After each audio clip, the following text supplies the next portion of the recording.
Dear students, welcome to my channel NCERT English exercise. अगर channel पर नए हैं तो सब्सक्राइब अवश्य कर लें। आज की वीडियो में हम आपकी टेक्स्ट बुक हनी ड्यू के 4th चैप्टर की एक्सरसाइज को सॉल्व करेंगे। तो आइए शुरू करते हैं। चैप्टर का नाम है Bipin Choudhury's lapse of memory. Dear students, इसके क्वेश्चन आंसर हम पहले ही कर चुके हैं। आज हम ग्रामर वाला हिस्सा करेंगे। तो आइए शुरू करते हैं। सबसे पहले है वर्किंग विद लैंग्वेज। इसका फर्स्ट क्वेश्चन है, look at these two sentences. इन दो सेंटेंसेस को देखिए। He had to buy at least 5 books to last him through the week. Bipin Babu को पूरा हफ्ता गुजारने के लिए 5 किताबें खरीदनी पड़ी। बिपिन हैड टू आस्क चुन्नी टू लीव। बिपिन बाबू को चुन्नी को जाने के लिए कहना पड़ा। Had to is used to show that it was very important or necessary for Bipin Babu to do something. Had to का प्रयोग यह बताता है कि यह काम बिपिन बाबू के लिए बहुत ज़रूरी और महत्वपूर्ण था। He had no choice. उनके पास कोई विकल्प नहीं था। We can also use have to, has to in the same way. हम इसी प्रकार हैज़ टू और हैव टू का प्रयोग कर सकते हैं। डियर स्टूडेंट्स, हैज़ टू और हैव टू का प्रयोग प्रेजेंट टेंस में होता है और हैड टू का प्रयोग पास्ट टेंस में होता है। अगर हमें चुनाव करना पड़े कि हमें हैज़ का प्रयोग करना है या हैव का प्रयोग करना है, तो हमें यह ध्यान रखना पड़ेगा, ही, शी, इट और सिंगुलर के साथ हैज़ का प्रयोग करते हैं और आई, वी, यू और दे के साथ हैव का प्रयोग करते हैं। और अगर सेंटेंस पास्ट टेंस में है तो सभी प्रोनाउंस के साथ हैड का ही प्रयोग होता है।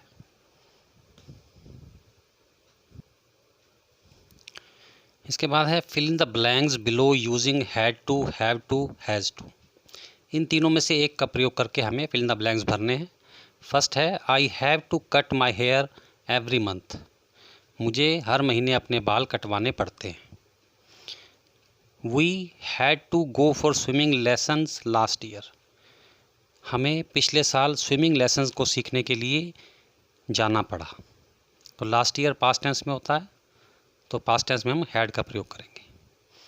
आगे है, she had to tell the principal the truth. उसे प्रिंसिपल को सत्य बताना पड़ा। इसमें आप चाहें तो हैज़ का भी प्रयोग कर सकते हैं क्योंकि टेंस मेंशन नहीं है। अगला, they had to take the baby to the doctor. उनको बच्चे को डॉक्टर के पास ले जाना पड़ा। इसमें आप चाहें तो हैव टू का भी प्रयोग कर सकते हैं। अगला है, we had to complain to the police about the noise. हमें शोर के बारे में पुलिस को कंप्लेंट करनी पड़ी। यहाँ भी आप चाहें तो हैव का प्रयोग कर सकते हैं, लेकिन सेंटेंस का मीनिंग भी थोड़ा बदल जाएगा। तब क्या मीनिंग होगा, हमें शोर के बारे में पुलिस को कंप्लेंट करनी पड़ेगी। करनी पड़ी के स्थान पर हो जाएगा करनी पड़ेगी। अगला, Romit had to finish his homework before he could come out to play. Romit को खेलने आने से पहले अपना होमवर्क फिनिश करना पड़ा। तो ये पास्ट टेंस में है, इसलिए यहाँ पर हैड का प्रयोग करेंगे। अगला है, I had to repair my cycle yesterday. Yesterday past tense में होता है। मुझे कल अपनी साइकिल रिपेयर करनी पड़ी। तो यहाँ पर हैड टू का प्रयोग होगा।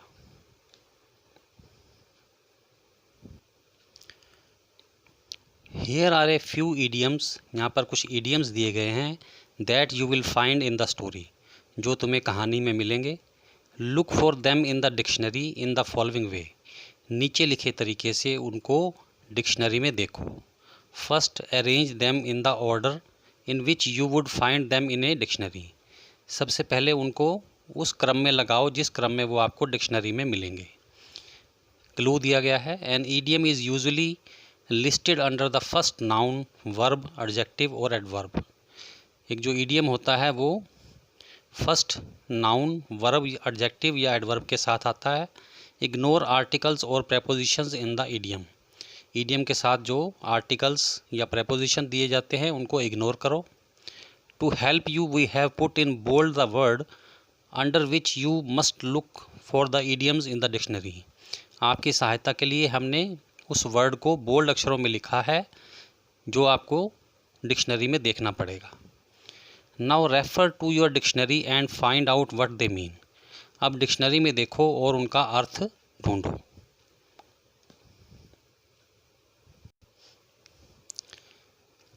पहला इडियम है एट ओब्लिग फ्रॉम क्लोज क्वार्टर्स. तो डिक्शनरी में इसका मीनिंग क्या है? स्टे नियर बाई, आसपास रहना. Second, break into a smile, meaning smile suddenly, अचानक हंसना. थर्ड है carry on, meaning to continue the same task, उसी काम को जारी रखना. फोर्थ है have a clean record, meaning to have a clean conduct, एक साफ सुथरा चरित्र या रिकॉर्ड होना. और फिफ्थ है beat about the bush, meaning है to make rough guesses without proper knowledge, बिना किसी प्रॉपर ज्ञान के रफ अनुमान लगाना. इसके बाद थर्ड क्वेश्चन है study the sentences in the columns below. नीचे लिखे कॉलम्स में सेंटेंसेस को स्टडी करो. एक कॉलम में फर्स्ट सेंटेंस है आई सा दिस मूवी यस्टरडे, मैंने कल यह फिल्म देखी है. और बी कॉलम में I have seen this movie already, मैंने पहले ही यह मूवी देख रखी है. Next, Bipin Babu worked here for a week last year, Bipin Babu ने पिछले साल यहाँ एक सप्ताह काम किया था. और बी कॉलम में Bipin Babu has worked here since 2003, Bipin Babu ने यहाँ 2003 से काम किया है. Chunni Lal wrote to a publisher last week, Chunni Lal ने पिछले हफ्ते एक पब्लिशर को लिखा. और बी कॉलम में Chunni Lal has written to a publisher, Chunni Lal ने एक पब्लिशर को लिखा है. I visited Ranchi once long ago, मैं बहुत पहले एक बार रांची गया था. I have visited Ranchi once before, मैं एक बार पहले रांची गया था.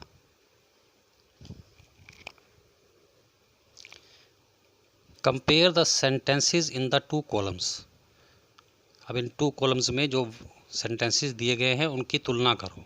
स्पेशली द वर्ब फॉर्म्स, विशेष तौर पर वर्ब की फॉर्म्स की. Answer the following questions about each pair of sentences. अब हर सेंटेंसेस के जोड़े पर आधारित प्रश्नों के उत्तर दो. फर्स्ट है which column tells us that Bipin Babu is still working at the same place. किस कॉलम से हमें यह पता चलता है कि बिपिन बाबू अभी भी अपने उसी स्थान पर काम कर रहे हैं? तो आंसर होगा कॉलम बी.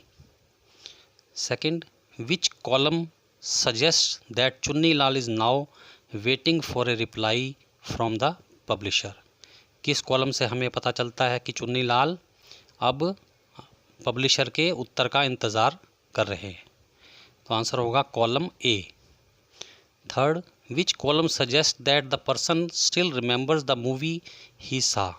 किस कॉलम से पता चलता है कि व्यक्ति ने जो मूवी देखी वह अभी भी उसे याद है? तो आंसर होगा column B. Fourth, which column suggest that the experience of visiting Ranchi is still fresh in the speaker's mind. किस कॉलम से हमें पता चलता है कि स्पीकर के माइंड में रांची विजिट की यादें अब भी ताज़ा हैं? तो आंसर होगा कॉलम बी.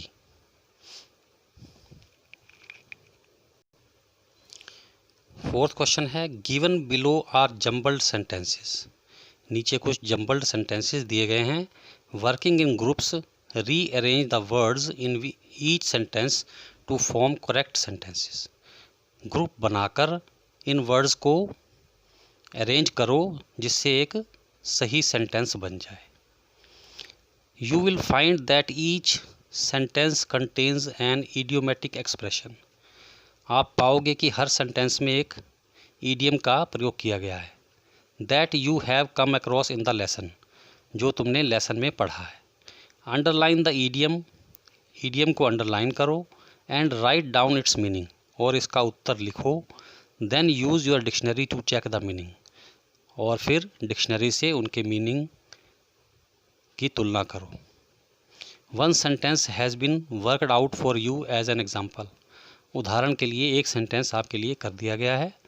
जम्बल्ड सेंटेंस इस प्रकार है, vanished the car seemed to into thin have air. अब इसको रीअरेंज करेंगे और एक करेक्ट सेंटेंस क्या बनेगा, the car seemed to have vanished into thin air. वह कार हवा में अदृश्य हो गई। अब इसमें ईडियम क्या है, वैनिश्ड इनटू थिन एयर, और इसका मीनिंग क्या है, डिसअपीयर्ड और वैनिश्ड इन ए मिस्टीरियस वे। रहस्यपूर्ण ढंग से गायब या अदृश्य हो जाना।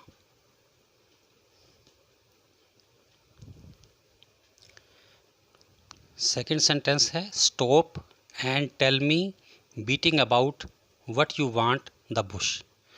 करेक्ट सेंटेंस बनेगा, stop beating about the bush and tell me what do you want. तो इसमें ईडियम कौन सा है, बीटिंग अबाउट द बुश, इसको हमने अंडरलाइन कर दिया। अब नीचे इसका मीनिंग है टू टॉक वेगली, अस्पष्ट रूप से बातें करना, यानी इधर उधर की बात करना, साफ बात ना करना।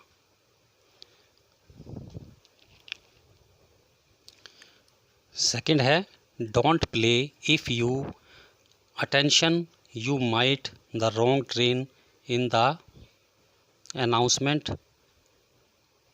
बोर्ड। तो करेक्ट सेंटेंस बनेगा, if you don't pay attention you might board the wrong train. अगर तुम अनाउंसमेंट पर ध्यान नहीं दोगे तो तुम गलत ट्रेन में चढ़ जाओगे। तो यहाँ पर ईडियम क्या है, पे अटेंशन, पे द अटेंशन, और इसका मीनिंग क्या है, टू लिसन केयरफुली, सावधानी से सुनना। डियर स्टूडेंट्स, यहाँ पर अनाउंसमेंट रह गया है, तो आपने सेंटेंस इस प्रकार लिखना है, if you don't pay the attention, attention के बाद आपने लिखना है to the announcement. If you don't pay the attention to the announcement you might board the wrong train.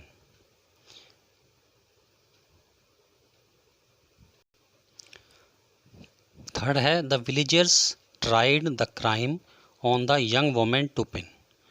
Answer बनेगा correct sentence, the villagers tried to pin the crime on young women. गांव वालों ने young महिला पर अपराध का इल्ज़ाम लगाने की कोशिश की। तो इसमें ईडियम क्या है, पिन द क्राइम, और इसका मीनिंग क्या होगा, इम्प्लिकेट रॉन्ग पर्सन, गलत व्यक्ति पर इल्ज़ाम लगाना। नेक्स्ट है, Bipin Babu orders to telling people under loved doctors eat early that he was. Correct sentence बनेगा, Bipin Babu loved telling people that he was under doctors order to eat early. Bipin Babu को लोगों को यह बताना अच्छा लगता था कि वह जल्दी खाने की डॉक्टर्स के आदेशों का पालन कर रहे थे, यानी कि डॉक्टर ने उन्हें जल्दी खाने का सलाह दी थी और वह उसका पालन कर रहे हैं, इस बारे में उनको लोगों को बताना अच्छा लगता था। तो इसमें ईडियम कौन सा है, अंडर डॉक्टर्स ऑर्डर, और इसका मीनिंग क्या है, टू फॉलो समवन्स ऑर्डर, किसी व्यक्ति के ऑर्डर्स का पालन करना। आगे है, the students the teacher his eyebrows when said that all their lessons raised they had revised. तो करेक्ट सेंटेंस बनेगा, the teacher raised his eyebrows when the students said that they have revised all their lessons. Teacher ने अपनी eyebrows को उठाया जब students ने कहा कि उन्होंने सारे लेसन रिवाइज कर लिए। तो इसमें ईडियम क्या है, रेज्ड हिज आईब्रोज, अपनी आईब्रोज को उठाना, और इसका मीनिंग क्या है, टू एक्सप्रेस सरप्राइज और डाउट, किसी बात पर हैरानी या शक व्यक्त करना, शंका व्यक्त करना। डियर स्टूडेंट्स, इसी के साथ आज का वीडियो समाप्त होता है। Thanks for watching, God bless you.